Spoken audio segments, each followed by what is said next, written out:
पहिला कैदी: तुला पोलिसांनी का पकडलं? दुसरा कैदी: मी बँकेवर दरोडा टाकून तिथेच पैसे मोजत बसलो होतो. दुसरा कैदी: अरे, तिथे कशाला पैसे मोजत बसायचं? दुसरा कैदी: तिथं असं लिहिलं होतं की पैसे इथंच काउंटर सोडण्याआधी मोजून घ्यायचं, परत आमची जबाबदारी नाही.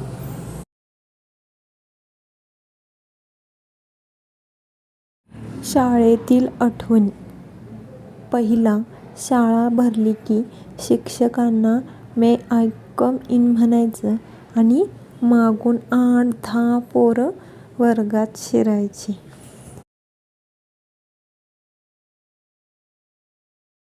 शिक्षक: बंड्या, उठ आणि सांग बरं, देशाचा मृत्यूदर किती आहे? बंड्या: सर, 100% आहे मृत्यूदर देशाचा. शिक्षक: कसं काय? बंड्या: सर, जो जन्माला येतो तो मरतोच ना, मग मृत्यूदर 100%च झाला ना.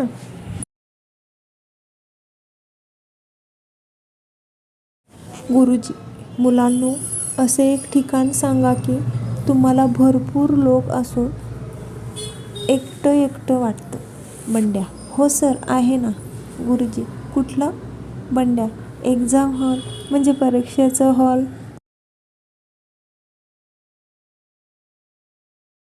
बंड्या हातावर टॅटू काढत असतो आणि रडतही असतो. त्यावर दुसरा एक मुलगा म्हणतो, एवढं दुखत आहे तर कशाला काढायला लागला आहेस? तर बंड्या म्हणतो, दुखाले म्हणून मी रडत नाही. तर याने करीना लिहायला लावलं होतं तर कमीना असं लिहिलं आहे.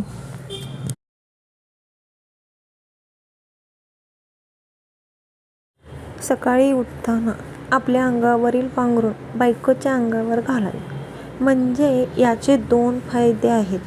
एक म्हणजे बायकोला बरे वाटेल आणि दुसरं म्हणजे आपल्याला घडी घालावी लागणार नाही.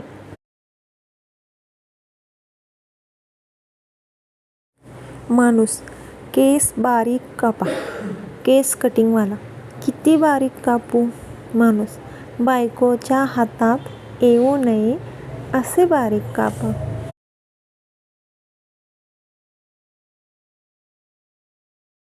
ज्या लोकांना आपण निवडतो तेच आपल्याला फसवतात. मग ते नेते असतील नाहीतर बायको, ते आपलेच खरं करतात.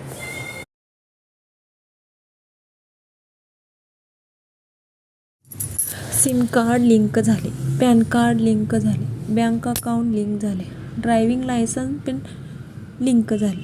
आता फक्त लोकांची लफडीच राहिलेत लिंक करायला.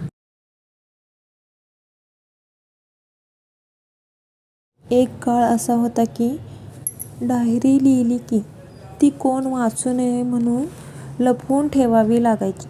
पण आता फेसबुकवर स्टोरी लिहिली की सगळे जोपर्यंत बघत नाही तोपर्यंत जीवाला चैनच पडत नाही.